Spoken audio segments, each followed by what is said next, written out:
the second film, On Dangerous Ground. And I'm just curious, how many people have not seen this movie before? Oh, great, fantastic, a lot.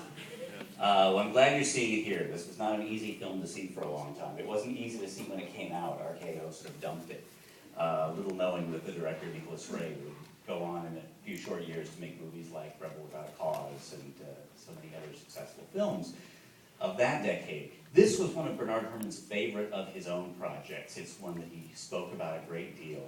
And it's a great example of his gift at writing music for stories about alienated anti-heroes. If you have someone who's alienated, Herrmann was your man, whether it was Charles Foster Kane or later Travis Bickle or the character that Robert Ryan plays in this film, named Jim Wilson, a cop who has seen too much in the city. And as you watch the early scenes, notice that Herrmann chooses not to score very much of the beginning of the movie, the scenes set in the city. He realized that was working really dramatically on its own, and he uses the music really to set the scene. Well, he takes us into Wilson's mind, but he really starts to describe the psychological journey he goes on with the physical journey of his character when he goes into the country, which, as we will see, is a place full of both beauty and menace, and no one was better at combining those two things, beauty and a sense of danger, than Herrmann.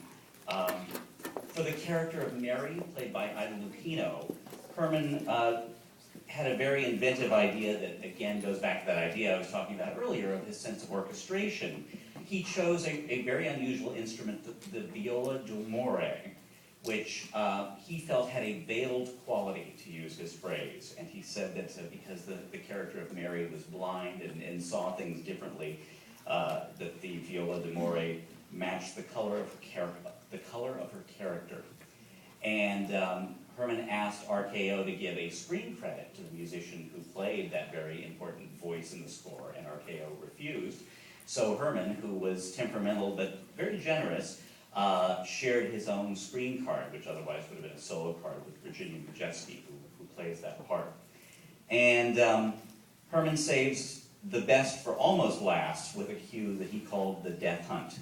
And he occasionally said that this was his own favorite of all the pieces that he wrote for movies. And you will hear no fewer than 8 horns getting the work out of their lives, playing this incredible diabolical scherzo that I think really kind of captures both the terror of the hunted as well as the hunter in the final minutes. And like other Herrmann cues, some that you heard here in Cape Fear, famously in Psycho, the shower scene, there's no music, and then boy, there's a lot of music. It makes you just jump when it starts.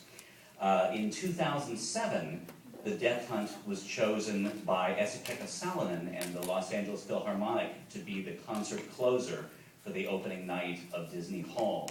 And it's a great clip, by the way, and it's still on YouTube, so I would check that out. And when you hear this, I think even with monophonic sound, you'll hear why this hair-raising ride into hell became one of Bernard Herrmann's favorite pieces. So I think it's a terrific movie, and it's a great score, and I hope you enjoy it. Thank you.